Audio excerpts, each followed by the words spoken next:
I can't believe that you came into my life. You made me feel again. Now it's my turn. You say you've always been a little bit shy, but I can put an end to your fears.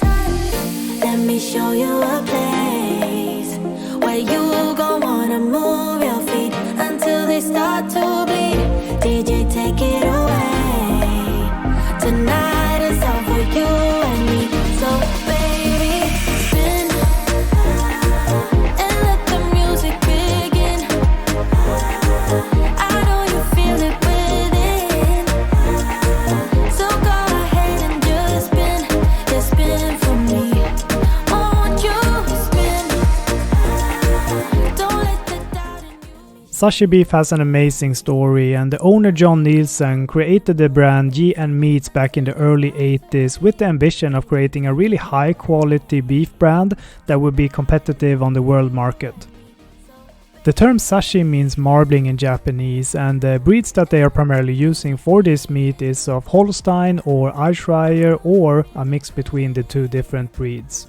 They are raised on pastures in Finland, and that is due to the high water content that they have in the grass there, and in addition to that they are also being fed chocolate, and that is said to give the unique flavor profile that Sashi Beef is so famous for. On the Kobe marbling beef scale that goes up to 12, the AAA Sashi Beef is said to be around 6 to 10 here, so it's a very fat content driven type of meat, and it's gonna be super interesting to try and see how it is. So together with me, let's review restaurant Capa and the special meat that they're serving up in this restaurant. But before we dig into that, let's see if they have any starters that we can have to see what the other food in this restaurant is about. Understanding that the meat will probably fill me up in a really nice way, I'm just gonna go with a few different snacks here, and I can see that they have those rosé shrimps with some fermented garlic cream, so I want to try that one.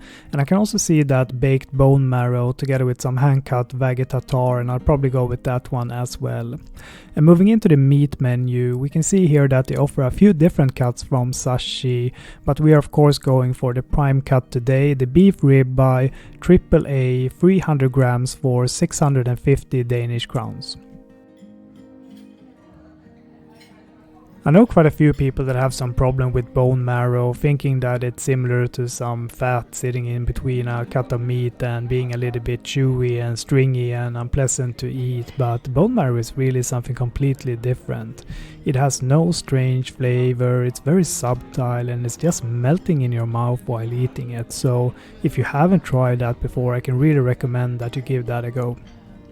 The bone marrow here was really cooked to perfection, but I was missing a little bit of salt, and as you probably know, the more fat you have in something that you eat, the more salt you can also have on it, because otherwise you risk that the sensation in your mouth will be a little bit too oily and a little bit too much to eat, and the salt really helps here together with some acidity to get a really nice feeling in your mouth.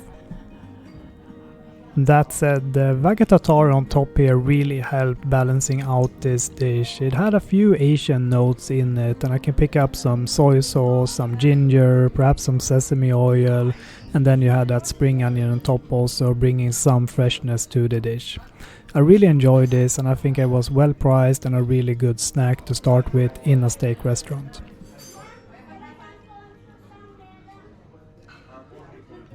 I really like the straightforward presentations in this restaurant. They are not goofing around, and for a snack with this rosé shrimps it's just the perfect amount, and it almost looks like a strange flower here how they have decorated the plate with the shrimps around that fermented garlic cream that is very black in its color. Asking my server here, I found out that they were using some squid ink in the fermented garlic cream to really give that intense black color to it. Now when it comes to the shrimps, I was maybe hoping for a little bit more intensity of that crustacean and a little bit more plump and juicy from the meat itself. It was okay, but it wasn't the best shrimps I've had in a while. But the combination here with the garlic cream is of course a classic one, and it really worked, and I enjoyed eating this snack as well. And now finally we get to the main event here, the Sashi AAA Beef Ribeye 300 grams, and starting with the visual aspect here, we can see a really nice caramelization that is very deep in its color. It looks like it's been fried and not grilled, and you can also see underneath here that even though it's cooked to, I would say, medium rare towards a rare, it still has released quite a lot of fat underneath, which is common for a piece like this with a lot of fat content in it. We can also see that they have cut up the steak here in very thin slices, and that's gonna be interesting to see how that tastes. Normally I would prefer that they keep the steak whole so you can cut it in yourself, and that means that the temperature also will keep a little bit better in the meat throughout your eating experience. And the risk here is of course that when it's pre-cut this thinly that it will be cold pretty quickly. As a side dish, I just ordered a salad here, knowing that the beef would probably be very fulfilling to eat, so I think that would be a pretty good accompaniment to this steak. Confirming the temperature here, and it really looks a little bit more towards the rare territory than medium rare, which is fine. I asked the kitchen to cook it as they want to serve it, and when it comes to a meat like this that has a lot of fat content in it, I think it's pretty good that they kept the temperature a little bit lower here, because otherwise it would be releasing so much fat on the plate here. Digging into the flavor profile of this meat, and knowing that, you know, if you have a Kobe beef or Wagyu that has a little bit more fat here, I can have a little bit of problem of eating a bigger volume of that type of meat. But here the fat is a little bit reduced, it's still a lot, but I can manage here to eat this 300 grams without any problems. The flavor is really deep and intense, and I really pick up some sweet tones here that I've been hearing about from other people who have had Sashi Beef before. It has a really unique flavor profile, and it's hard to put the finger on really what exactly it tastes. It doesn't taste like a steak that has been dry aged, let's say like the one that we had in Delmonico's a couple of months ago. That is more, you know, in that blue cheese territory, but here it has a very unique flavor profile that is very enjoyable to eat. I also noticed that when they have fried this beef, they have used quite a lot of rosemary, and you can even see some small sprigs here upon the steak, and that is for me disturbing this experience a little bit, because I would really just like to have the pure steak flavor here in my mouth. And as you probably know, rosemary is quite a pungent herb, and it is a little bit too much in the background here, disturbing the experience. Now coming to what we talked about before here, about the steak being pre-sliced, it is actually getting a little bit cold throughout the experience here, and I would have preferred if they didn't slice that up. That said though, this is a very impressive steak experience to have, and I would recommend everyone who hasn't tried Sashi Beef before to actually do that. It's really hard, as I said, to put the finger on it, but it has a unique profile and it's so tender when you eat it, and it's really nice.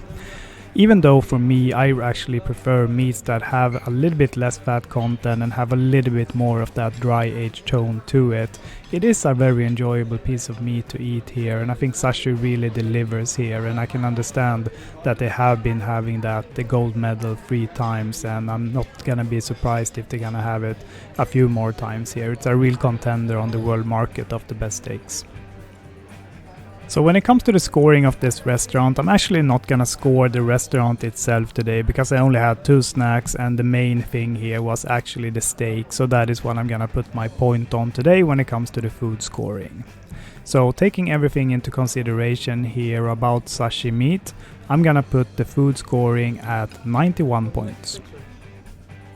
When it comes to the service in this restaurant, I think that everyone has shown that they're very proud of the meat that they are serving here, and the service staff level has been on an okay level, so I'm gonna put the score here at 85 points.